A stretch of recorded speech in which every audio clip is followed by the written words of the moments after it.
The end of forever. Emma Kensington Coleman never thought forever could end over breakfast. The smell of freshly brewed coffee lingered in the air, mingling with the crisp scent of her husband's aftershave.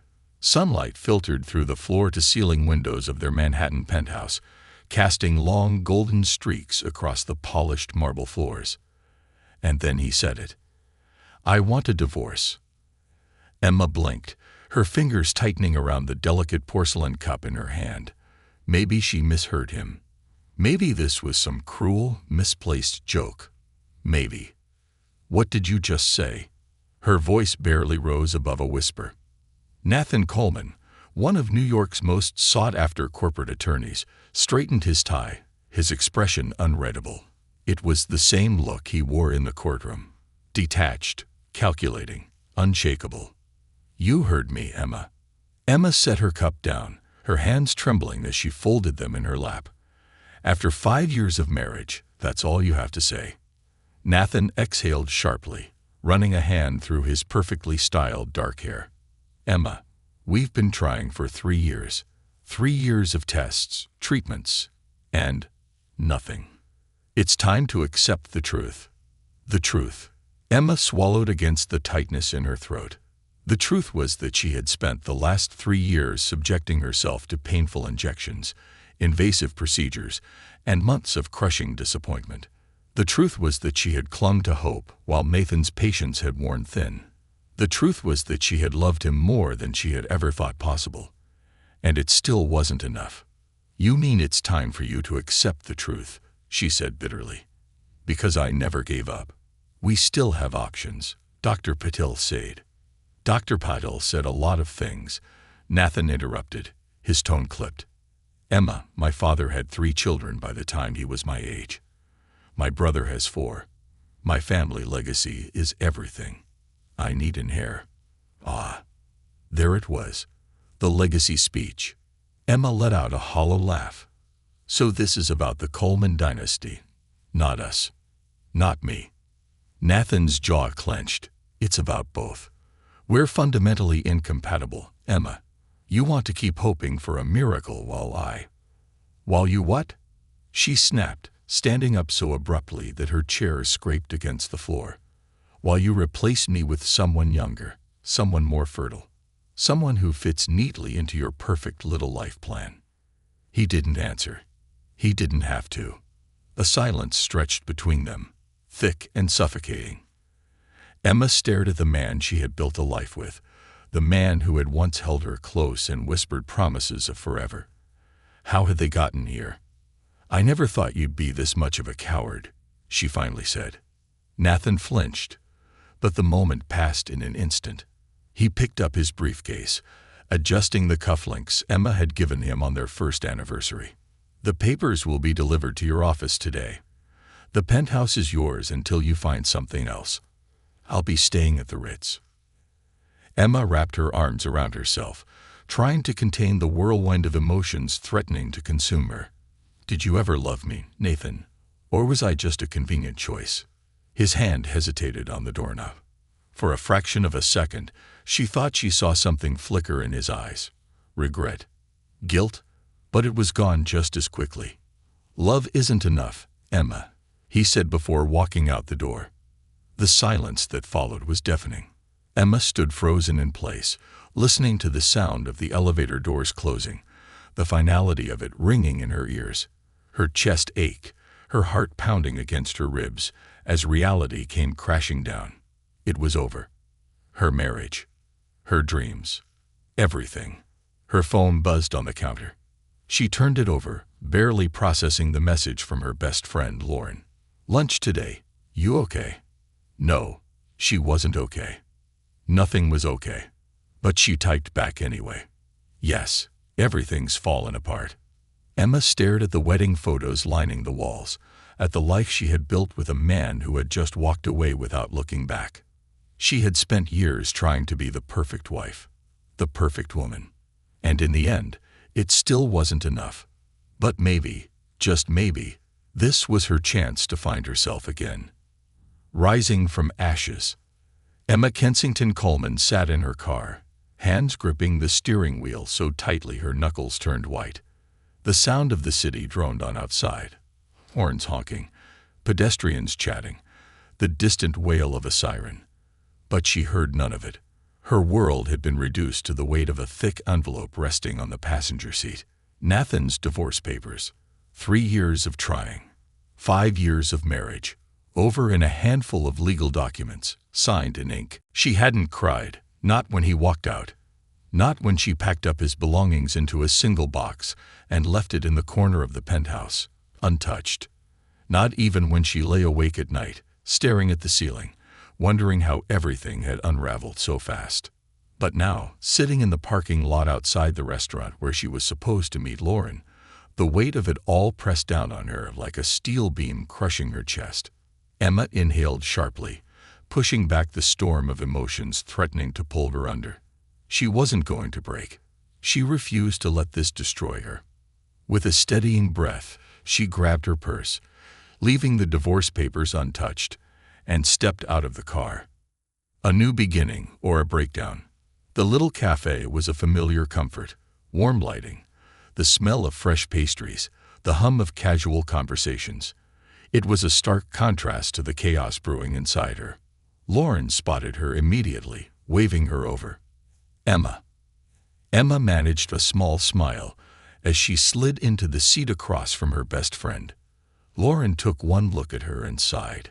You look like you've been through hell. Emma let out a dry laugh. That's generous. Hell would probably be more organized. Lauren reached across the table, squeezing Emma's hand. I know it doesn't feel like it now, but this isn't the end of your story. It's just the end of a chapter. Emma swallowed hard. It feels like my entire life just got erased. Lauren's expression softened. Because you made your whole life about him, Em. And now that he's gone, you don't know who you are without him. The words stung because they were true. Emma had spent years molding herself into the perfect wife, attending charity galas with a practiced smile, planning her schedule around Nathan's career, sacrificing parts of herself in an attempt to be enough. And now she was just a woman with an empty penthouse and a future she hadn't planned for. Lauren leaned back, sipping her coffee. So, what's next? Emma frowned. What do you mean? I mean, what are you going to do? You have a clean slate now. No husband. No obligations. You could travel, start a business, move to Italy, and drink wine for breakfast. The thought was appealing in a reckless sort of way, but Emma knew herself well enough to know that running away wouldn't solve anything. I need to rebuild my practice, she said instead. I let it take a backseat for too long. Lauren beamed. That's the Emma I know. You were one of the best child psychologists in the city before you let Nathan turn you into a Stepford wife. Emma winced. Ouch. You know I'm right. She did. Lauren stirred her coffee thoughtfully. Actually, I know someone looking for a child therapist. The Portland Center for Family Healing. They need someone to lead their child trauma department. Emma blinked. Portland, as in Oregon. Lauren nodded. You don't have to say yes, but a fresh start wouldn't be the worst thing in the world. A fresh start. The idea settled into Emma's mind, weaving itself into the spaces left hollow by heartbreak. Maybe Lauren was right. Maybe this wasn't the end. Maybe this was just the beginning. The divorce papers. That night, Emma sat on the floor of her penthouse, surrounded by half-packed boxes. She had spent the last few hours going through her belongings, separating what was hers from what had belonged to them. The wedding album sat unopened on the coffee table, a painful reminder of a life that no longer existed. Her phone buzzed. A message from Nathan's lawyer. Client requests the signed papers by the end of the week. Emma exhaled slowly, picking up the envelope. Her name was there, bold and official. Emma Kensington Coleman. She traced the name with her fingertip, then reached for a pen. For a long moment, she hesitated. And then, with a final exhale, she signed. Emma Kensington. She wasn't Mrs. Coleman anymore. She was just Emma. and for the first time in years, that felt like enough. Portland. 3 weeks later, Emma stood in front of her new apartment, a set of keys clutched in her hand. She had done it, packed up her life, left New York behind, and started over in Portland. The city was different, slower, calmer. No towering skyscrapers, no relentless rush of people, no reminders of Nathan around every corner. It was exactly what she needed. Her new job at the Portland Center for Family Healing started in 2 days, and for the first time in a long time, she felt excited. Emma took a deep breath, stepping inside. The apartment was small but cozy. Exposed brick walls, large windows, an open kitchen. A fresh start. A new chapter. No more chasing a man's dreams. No more waiting for a family that was never meant to be. She was in control of her own life now. And maybe, just maybe, it was about time. A new chapter begins. Emma sat on the floor of her new Portland apartment, surrounded by unopened boxes, sipping a glass of wine. The faint hum of city life outside her window was different from New York, quieter, less demanding. She had done it, signed the divorce papers, left behind a penthouse filled with memories, moved to a city where no one knew her as Nathan Coleman's wife. It still didn't feel real. Her phone vibrated, breaking the silence. A message from Lauren. Settled in yet? Emma smiled slightly and typed back. Barely. My couch won't arrive for another week, so I'm currently sitting on the floor like a college student. You're basically starting over, so it fits. Also, you should check your email. Emma frowned, setting down her wine. She hadn't checked her email in days. Too wrapped up in packing, moving, and the emotional roller coaster of leaving everything behind. She pulled out her laptop and logged in. There it was, an email from the Portland Center for Family Healing with the subject line, job offer and contract details. Her breath caught. She had interviewed with them over Zoom just a week before leaving New York. The position was more than she could have hoped for. Head of the Child Trauma Department, overseeing therapeutic programs for children dealing with loss, abandonment, and abuse. Children who felt just as broken as she did. Her fingers trembled as she opened the email. Dear Dr. Kensington, we are pleased to offer you the position of lead child psychologist at the Portland Center for Family Healing. After reviewing your credentials, experience, and passion for working with children, we believe you will be an incredible asset to our team. Your official start date will be Monday, April 15th. Please review the attached contract and let us know if you have any questions. We look forward to welcoming you to Portland. Sincerely, Dr. Evelyn Marsh, Director, Portland Center for Family Healing. Emma let out a shaky breath. She had done it. She had walked away from everything she knew, and instead of falling apart, she was stepping into something new, something that belonged only to her. She picked up her phone and texted Lauren. I got the job. Her friend's response was instant. Yes, I knew it. Portland better be ready for you. Emma exhaled, setting down her phone. She wasn't sure if she was ready for Portland, but she was going to try. One day at a time. Facing the past. The next morning, Emma woke up to the sound of rain tapping against the windows. Portland rain was different from New York's. It was softer, almost gentle, as if the city itself understood the importance of slowing down. She made coffee in the tiny kitchen, savoring the quiet before pulling out her phone. 12 missed calls, all from Nathan's lawyer. Emma's stomach twisted. She had signed the divorce papers. She had sent them back. Why was he still calling? With a deep breath, she dialed back, bracing herself for whatever legal nonsense awaited. Emma. The lawyer answered almost immediately, his voice calm but insistent. I'm sorry to bother you, but Nathan has refused to sign the papers. She froze. What? He's stalling. Her fingers tightened around the phone. Why? A pause. Then, he's requesting a meeting. In person. Emma's heart pounded. She had spent months letting Nathan dictate the course of her life. She had finally broken free. and now he wanted to talk. She closed her eyes, inhaling deeply before responding. No. The lawyer hesitated. Emma, I understand this is difficult, but… No, she repeated, firmer this time. Nathan made his choice. Now he needs to live with it. She ended the call and set her phone down, heart hammering.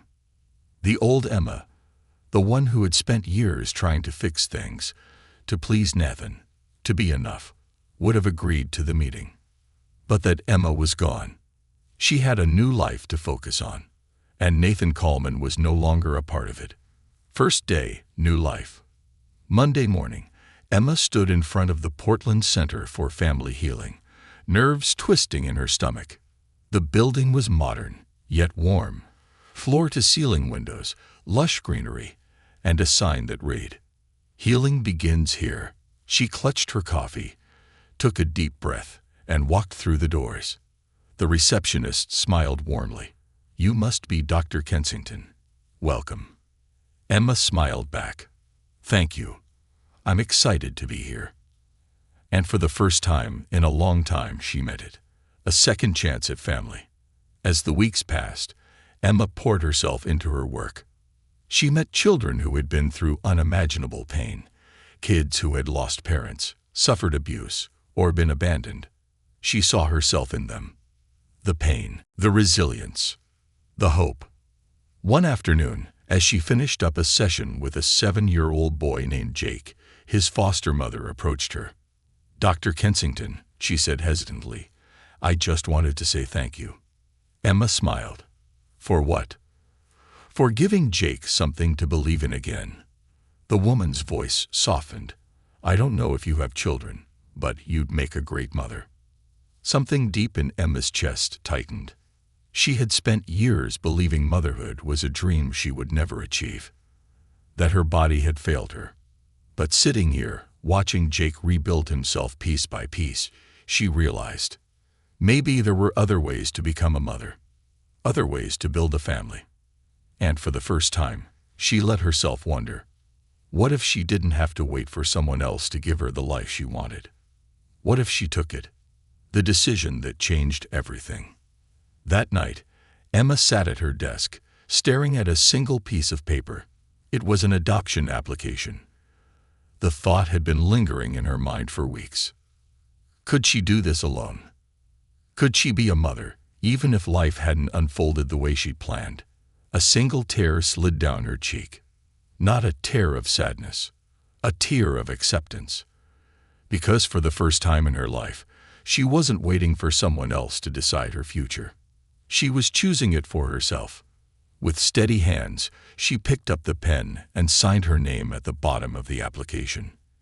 Emma Kensington. Not a wife. Not a failure. Not someone else's dream. A mother in the making. And for the first time, she felt truly free. A family of one becomes two. The adoption paperwork sat on Emma's desk like a promise, one she wasn't sure she was ready to keep. It had been 2 weeks since she'd submitted the initial inquiry. 2 weeks of second-guessing herself, of late-night panic, of waking up in a cold sweat wondering if she was making a mistake. She wasn't married. She wasn't wealthy. She wasn't perfect. Could she really do this? Could she become a mother alone? The phone rang, pulling her from her thoughts. Portland Family Services. Her stomach dropped. She took a deep breath and answered. "This is Emma Kensington." "Dr. Kensington, this is Leah Andrews from Portland Family Services. I wanted to personally reach out regarding your adoption application." Emma clutched the phone tighter. "Yes, I wanted to discuss a possible placement." Her breath caught. "Already?" "Yes, it's a bit unconventional, but we have a special case that we believe aligns with your expertise." Emma's heart pounded. "I'm listening." Leah hesitated before continuing. "It's a sibling pair, twins, 2 years old. Their case is complicated. Twins." The word echoed in her mind, foreign and thrilling all at once. "Can you come in today to discuss the details?" Emma hesitated. Was she ready for this? And then, just as quickly, she remembered why she had started this journey in the first place. "Yes," she said firmly. "I'll be there in an hour." Meeting the twins. The drive to Portland Family Services was a blur of nerves and excitement. Emma parked outside the small brick building, her hands gripping the steering wheel for a moment before she forced herself to move. Inside, Leah Andrews greeted her with a warm smile. "Dr. Kensington, thank you for coming." Emma shook her hand, trying to steady her nerves. "Tell me about them." The twins. Leah led her into a small office lined with shelves filled with children's books and framed photos of successful adoptions. She pulled out a file and slid it across the desk. "Sophie and Lily." Emma's fingers trembled as she flipped open the file. Two little girls stared up at her from a photograph. Identical, with big brown eyes and curly dark hair. Her heart squeezed. They'd been in foster care for 6 months. Leah explained. Their parents. Well, their mother abandoned them, and their father's rights were terminated due to severe neglect. Emma swallowed hard. They've been through a lot. Leah nodded. They need stability. They need someone who will fight for them. Emma traced her finger over the photograph. She had spent years believing she would never be a mother. And now here they were. Her daughters. She just had to say yes. She looked up at Leah, determination settling into her bones. What's the next step? Learning to be a mother. A month later, Emma stood outside the small foster home, heart racing as she prepared to meet the twins for the first time. She had been through the home study process, attended parenting classes, and answered every possible question about her ability to raise 2 children on her own. Now, it was time. The foster mother, Karen, greeted her warmly. They're in the playroom. Emma's heart pounded as she followed Karen inside. And then, 2 tiny girls sat on the floor, building towers out of colorful blocks. They looked smaller than she had imagined, more fragile. Emma cleared her throat, crouching to their level. Hi, Sophie. Hi, Lily. Sophie, the bolder of the 2, looked up at her with wide eyes. Lily, more reserved, clutched a stuffed bunny tightly to her chest. Emma smiled gently. I'm Emma. It's very nice to meet you. Sophie tilted her head. You're new, she said, voice tiny but curious. Emma nodded. I am. But I'd like to be your friend. Lily inched closer to her sister, silent but watching. Emma reached into her bag and pulled out 2 small stuffed animals, matching bears in different colors. I brought these for you, she said softly. Sophie took hers without hesitation, inspecting it carefully. Lily hesitated before slowly reaching for the other bear. Emma's heart melted. It wasn't love at first sight. It was trust. And that was enough. Motherhood is messy. 3 months later, Emma's once quiet apartment had been transformed into a home. Toys littered the floor. Crayons covered the kitchen table. And the sound of laughter filled every empty space. Motherhood was harder than she had imagined. Sophie was fearless, climbing, running, asking a million questions a minute.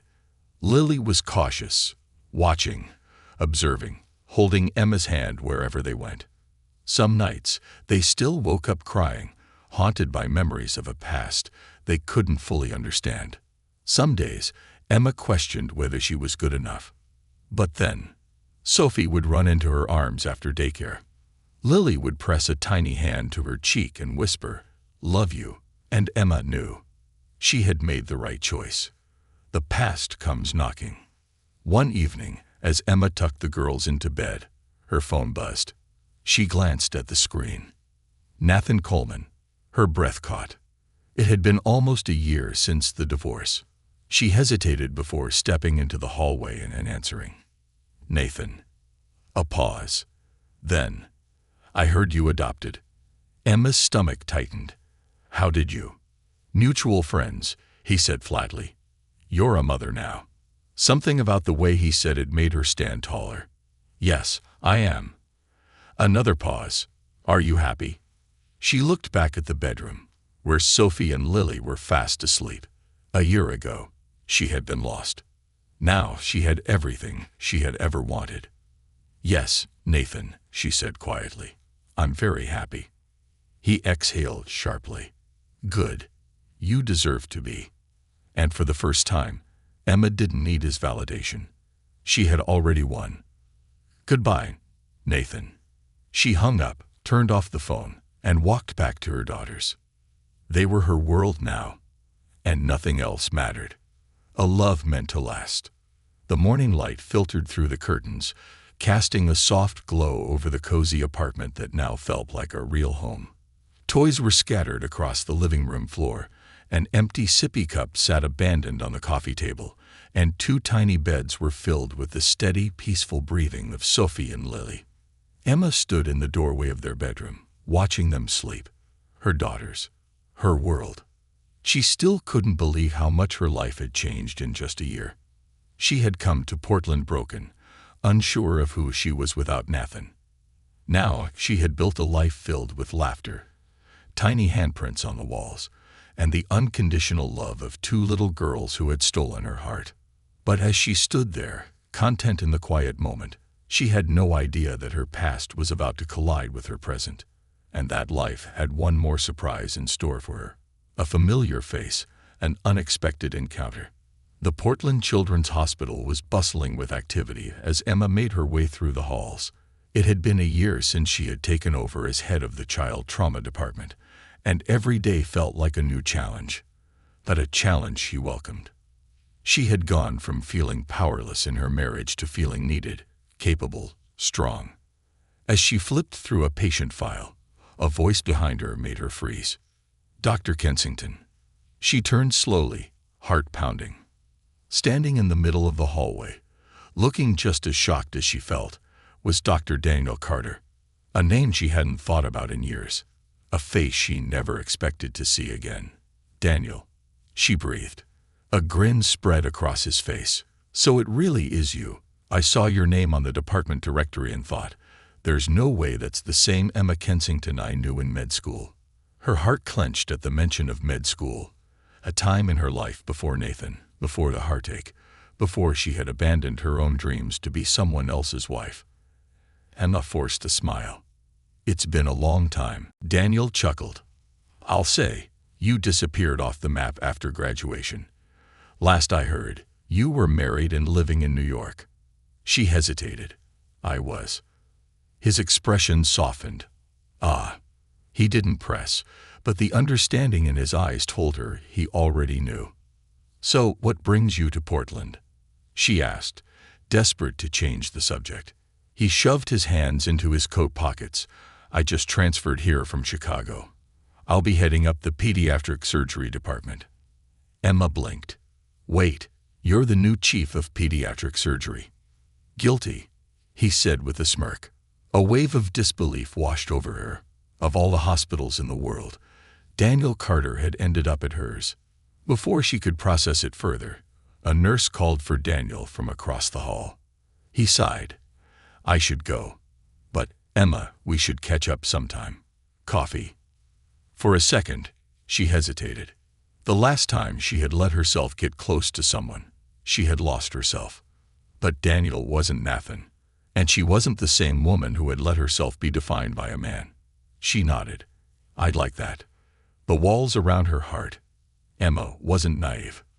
She had built walls around her heart, carefully constructed brick by brick after her divorce. She had no intention of falling in love again. Love had failed her once before. She had her daughters now. They were her priority. And yet, that afternoon, as she sat across from Daniel in a small cafe near the hospital, she found herself laughing in a way she hadn't in years. They reminisced about their med school days, the all-nighters, the stress, the bad hospital cafeteria food. "I still remember how you saved my life during that cardiology exam," Daniel said, shaking his head. "I swear I would have failed if you hadn't forced me to study that night." Emma smirked. "You mean the night you showed up drunk to the study session because you lost a bet?" Daniel groaned. "Oh God, don't remind me. Worst decision of my life." Emma took a sip of her coffee. "I don't know. Transferring to Portland might be your worst decision.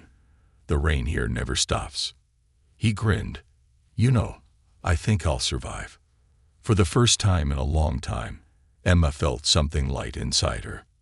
Something she had buried deep, convinced it no longer existed. Hope.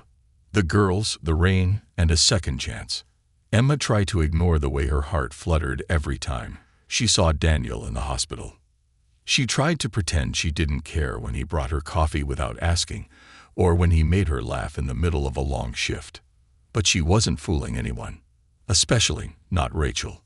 One evening, as she finished making dinner for Sophie and Lily, her sister leaned against the kitchen counter, arms crossed. "You like him," Rachel said bluntly. Emma nearly dropped a spoon. "Excuse me." Rachel rolled her eyes. "Daniel, you like him." Emma scoffed. "That's ridiculous." "Is it?" Rachel raised an eyebrow. "Because I've seen the way you smile when you talk about him, and the way he looks at you. Emma, he's into you." Emma shook her head. "I can't do this, Rach. I can't." "Can't what?" "Can't let myself fall for someone again." Rachel softened. "Emma, you deserve to be happy. You deserve to love again." Emma looked toward the living room, where Sophie and Lily were playing with their dolls. "I have my girls," she said quietly. "That's enough." Rachel sighed. "Maybe. But maybe love isn't about needing someone. Maybe it's about choosing someone, and letting them choose you back." That night, as the rain pattered against the windows, Emma found herself staring at her phone, at Daniel's number, at the text she wanted to send but was too scared to. And then, Sophie's sleepy voice broke through the silence. "Mama." Emma turned to see her daughter standing in the doorway, rubbing her eyes. "Come here, baby," she whispered. Sophie climbed onto her lap, curling against her. Emma stroked her hair, pressing a kiss to the top of her head. And as she held her daughter close, she realized, maybe she didn't have to be afraid anymore. Maybe, just maybe, her heart was finally ready to love again, opening the door to love. The days passed, and despite Emma's best efforts to focus solely on her daughters and her work, Daniel Carter was becoming an undeniable presence in her life. It wasn't just the stolen glances in the hospital corridors, or the way he always had a cup of her favorite vanilla chai waiting for her during morning meetings. It was the way he saw her, not as a single mother, not as a woman with a past, but as Emma. Strong, capable, worthy. And it terrified her. A rainy afternoon and an unlikely invitation. It was a Friday afternoon, and the rain had been relentless all day. Emma was rushing through the hospital lobby, arms full of patient files, when she nearly ran straight into Daniel. He caught her wrist just in time, steadying her. "Whoa," he chuckled, "running late for something?" Emma sighed, shifting the files in her arms. "I just need to get home before the babysitter has to leave." Daniel hesitated before shoving his hands into his coat pockets. "You know, I've been meaning to ask, would you and the girls like to join me for dinner sometime?" Emma froze. He wasn't asking her on a date. He was asking her and the twins, like they were a package deal. Which, of course, they were. She hesitated. "Daniel, it's just dinner," he said quickly. "No pressure. I'd love to get to know them. And I make a mean homemade pizza." She let out a breath she hadn't realized she was holding. Could she do this? Could she let someone into her life like this again? The answer came unexpectedly. Sophie and Lily deserved to know people who wanted them, who didn't see them as burdens. And she deserved a chance at happiness too. She gave Daniel a small smile. "Okay," she said. "Dinner it is." Dinner at Daniel's. Sunday evening, Emma stood outside Daniel's house with Sophie and Lily bundled up in their raincoats, clinging to her hands. "I'm nervous," Sophie whispered. "Me too," Lily added. Emma crouched down to their level, smoothing Sophie's curly hair. "It's just dinner, baby. And Daniel is really nice." "Does he have toys?" Sophie asked. Emma laughed. "I have no idea. but I'm sure we'll find something fun to do." Taking a deep breath, she knocked on the door. Daniel answered almost immediately, grinning. "Welcome, ladies." Sophie and Lily peered up at him, their big brown eyes filled with curiosity. He crouched to their level. "I heard you two like pizza. Lucky for you, I make the best pizza in Portland." Sophie tilted her head. "Even better than Mommy's." Daniel grinned. "Let's find out." The girls giggled, and just like that, the ice was broken. A night of laughter and something more. Emma had expected the night to be awkward, but instead it was effortless. Daniel let Sophie and Lily pile on way too much cheese on the pizzas. He let them pick the music, which meant he suffered through 3 rounds of the same children's songs without complaint. And when Lily got sleepy and curled up on the couch with her stuffed bunny, he simply draped a blanket over her and let her rest. Emma watched it all unfold, something deep inside her stirring. He wasn't trying to impress her. He wasn't treating the girls like obligations. He was just there, fully present, enjoying the moment. And it scared her how right it felt. After the girls fell asleep, Emma helped Daniel clean up the kitchen. As she wiped down the counter, she felt his gaze on her. "You're incredible, you know that," he said softly. Emma froze. "Daniel, I know you're scared," he continued. "I know you don't want to risk getting hurt again. But Emma," he reached for her hand, threading his fingers through hers. "I'm not him." Her throat tightened. For so long, she had been waiting for Nathan to regret leaving, waiting for the pain to fade, waiting to feel like she was enough. But standing here, in Daniel's warm kitchen, she realized she didn't have to wait anymore. Because maybe, just maybe, love had finally found her again. Love, trust, and the fear of falling. Emma wasn't sure when it had happened. When the walls she had so carefully built around her heart started to crack. Maybe it was the way Daniel had laughed at Sophie's knock-knock jokes like they were the funniest thing in the world. Or the way he carried Lily to the car when she fell asleep after dinner, tucking her in like it was the most natural thing to do. Maybe it was the way he saw her, not just as a mother, not just as a woman with a past, but as Emma. Someone worthy of love. But just because she felt something real didn't mean she was ready to embrace it. Because loving someone again meant risking everything. And she wasn't sure if her heart could survive another break. The weight of the past. The next morning, Emma sat in her office at the Portland Center for Family Healing, staring at her laptop screen without really seeing it. A knock on her door startled her. Rachel peeked her head in. "So, how was dinner?" Emma sighed. "Can we not?" Rachel stepped inside, shutting the door behind her. "Oh, we definitely can. Because I know you, Emma, and I know when you're running from something." Emma rubbed her temples. "I'm not running." Rachel crossed her arms. "So if Daniel asked you out, just the two of you, you'd say yes." Silence. Rachel smirked. "That's what I thought." Emma exhaled. I don't know if I can do this again." "Rach, do what?" "Be happy." Emma shot her a glare. "You know what I mean." Rachel softened. "I do. And I get it. But Emma, not all men are Nathan." Emma flinched at the name. Rachel continued. "Daniel isn't asking you to lose yourself. He's not asking you to be perfect. He's just asking to be in your life." Emma swallowed hard. "And what if I let him in? And it all falls apart again?" Rachel reached over, squeezing her hand. "Then you'll survive. Because you already have." The words lingered long after Rachel left. Because deep down, Emma knew her sister was right. She had already survived the worst heartbreak of her life.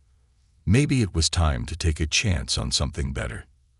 A date, or something like it. Later that week, as Emma rushed through the hospital corridors, she nearly collided with Daniel. "Whoa," he laughed, steadying her. "Are you always running late?" Emma smirked. "Occupational hazard." Daniel hesitated. Hey, listen, I was wondering if you'd like to grab dinner. Just us this time. Emma's heart pounded. Here it was, a moment she had been dreading and hoping for at the same time. She could say no. She could play it safe. Or she could take the risk. She bit her lip. Okay. Daniel blinked. Wait. Really? She rolled her eyes. Don't sound so shocked. He grinned. Sorry. I just wasn't sure you'd say yes. Emma smirked. Neither was I. Dinner, confessions, and the fear of falling. The restaurant was warm and intimate, the kind of place she would have loved before Nathan. Before she had learned that love could be conditional. Daniel pulled out her chair before sitting across from her. So, he said, studying her, what's your biggest fear? Emma scoffed. We're just jumping into the deep stuff. Huh. Daniel smirked. No small talk. I like real conversations. She hesitated before answering. Losing myself again.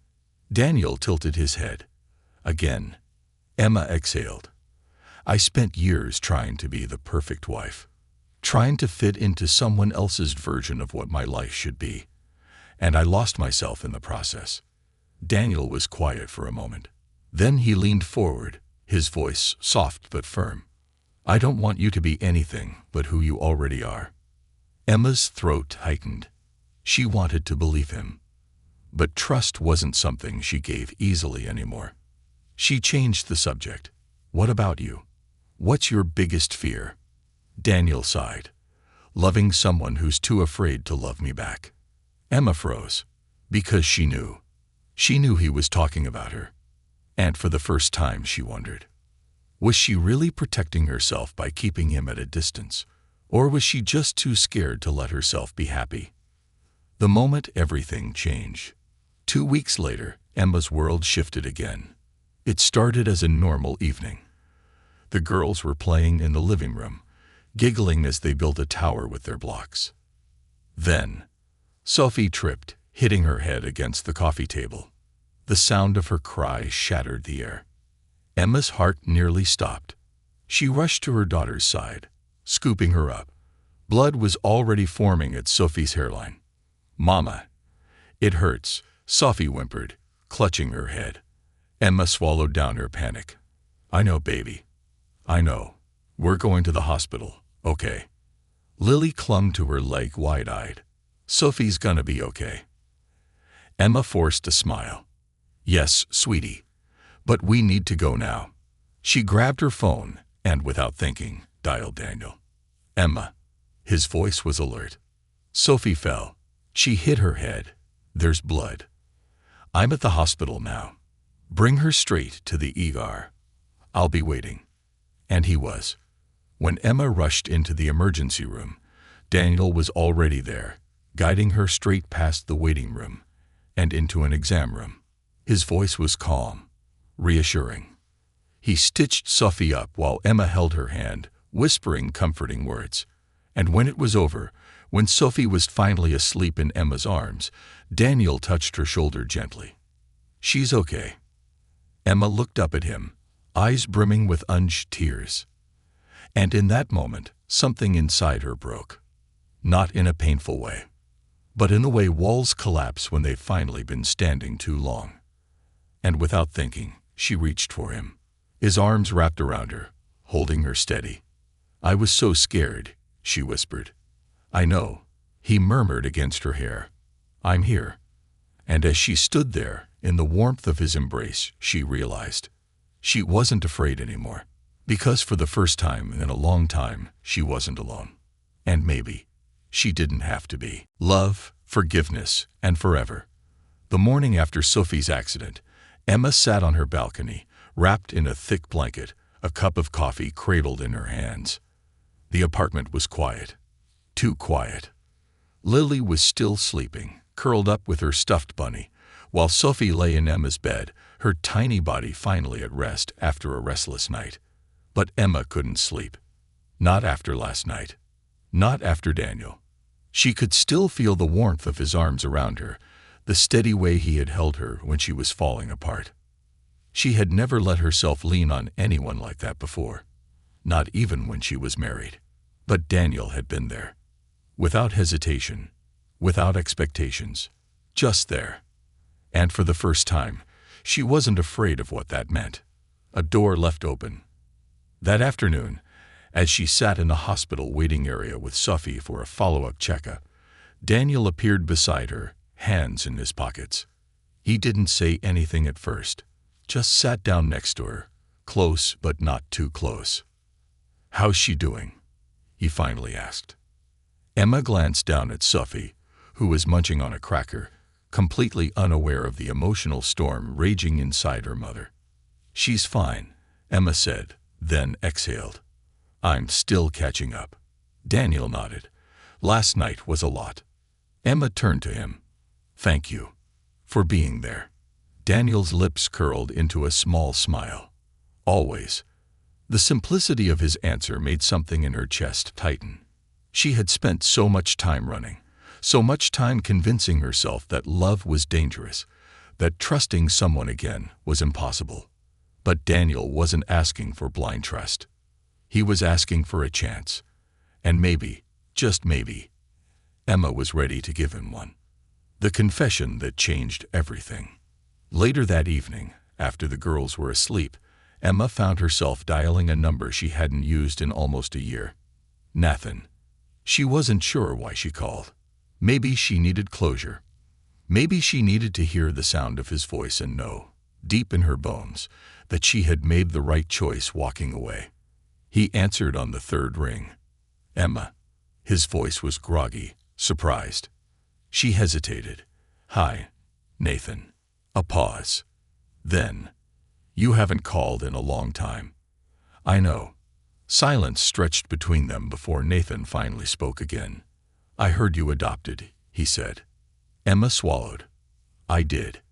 Another pause. "Are you happy?" She glanced toward the hallway, where Sophie and Lily's soft breathing filled the silence of the apartment. "Yes," she said without hesitation. "I'm happy." Nathan let out a slow exhale. "Then I'm happy for you." And for the first time, she believed him. This was what moving on felt like. Not anger, not resentment, just the quiet acceptance that some people aren't meant to stay, no matter how much you once wanted them to. Letting love in. The next week, Daniel showed up at her apartment with a pizza and a bottle of wine. Emma smirked as she opened the door. "What's this?" He grinned. "An offering. A peace treaty. A bribe." She laughed. "A bribe for what?" "To let me in." Her heart skipped a beat. She knew he wasn't talking about the apartment. Emma stepped aside, letting him in. Sophie and Lily immediately ran to him, hugging his legs like he had been part of their lives forever. And maybe, in some way, he had. That night, as they sat on the couch, the girls fast asleep in their room, Emma finally let herself say the words she had been too afraid to say. "I like you," she admitted softly. Daniel turned to her, eyebrow raised. "Like me?" She rolled her eyes. "Fine. I really like you." He smirked. "You sure?" She let out a breath. "Yes. And I'm scared. But I don't want to run anymore." Daniel reached for her hand, lacing his fingers through hers. "Then don't." And for the first time in forever, she didn't. A future worth fighting for. Months passed. Seasons changed. And one evening, as the leaves turned gold and the crisp autumn air settled over Portland, Emma stood on the front porch of a house she never imagined she would call home. Their home. Daniel stood beside her, carrying Lily in his arms while Sophie twirled on the porch in her new sparkly shoes. A life she never thought she would have. A love she never thought she would find.